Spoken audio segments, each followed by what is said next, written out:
Nous sommes le plus grand parti des Pays-Bas. Le parti de la liberté d'extrême droite a provoqué une onde de choc en Europe en arrivant en tête pour la première fois lors d'une élection aux Pays-Bas. L'eurosceptique anti-islam Geert Wilders et son parti occuperont 37 des 150 sièges du Parlement néerlandais. Le parti du Premier ministre sortant Mark Rutte a été relégué à la 3e place. La coalition du Parti travailliste et des Verts a contrarié la tendance de la droite en obtenant 9 sièges de plus que lors des dernières élections, un gain qui pourrait s'avérer crucial pour la formation du prochain gouvernement néerlandais.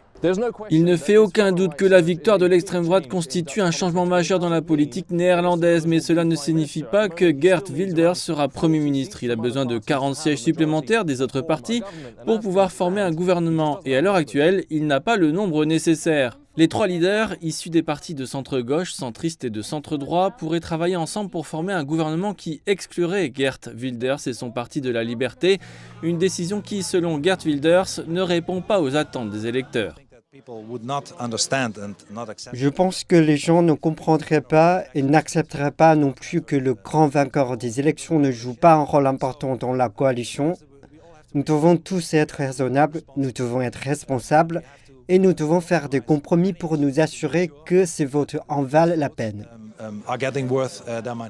Wilders aura cependant du mal à former un gouvernement. Le parti de Frans Timmermans, en 2e position, a exclu toute collaboration avec lui ou son parti.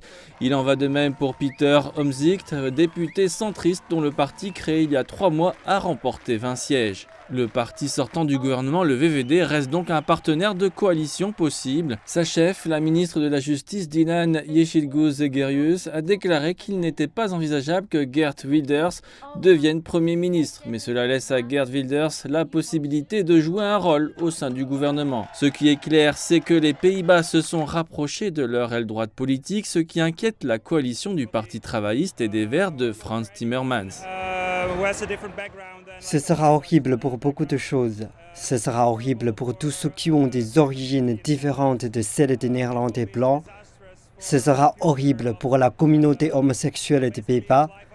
Ce sera désastreux pour l'avenir de la vie sur cette planète, car il est certain qu'un gouvernement de droite dure ne prendra aucune mesure pour le climat. Cette élection était trop serrée pour être prévisible à l'avance, mais maintenant que les résultats sont connus, les négociations pour former une coalition peuvent commencer. Les dernières négociations pour former un gouvernement ont duré 271 jours et donc, bien que Mark Rutte soit éliminé, il faudra peut-être attendre encore un peu avant de savoir qui le remplacera.